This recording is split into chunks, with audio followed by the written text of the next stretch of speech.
বিধান করে ওয়ার্কহাউস পরিচালন ব্যবস্থা থেকে শুধু ভারতবর্ষে স্যানিটেশন সমস্যা নিয়েও তিনি কাজ করেছেন।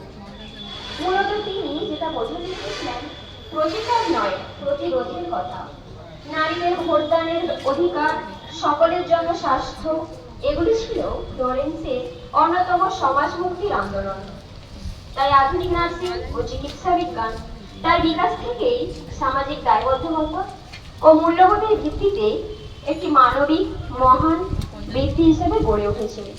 তাই আমাদের বিশেষভাবে প্রয়োজন ফ্লোরেন্স নাইটিঙ্গেলের জীবন সংগ্রামের চর্চা করা এবং তার জন্য যোগ্য উত্তরসূরি হিসেবে এই পেশার মর্যাদাকে অক্ষুণ্ণ রাখা ও তাকে যুগের প্রয়োজনের সাথে সংগতি রেখে আরো উন্নত করার শপথ গ্রহণ করেছে।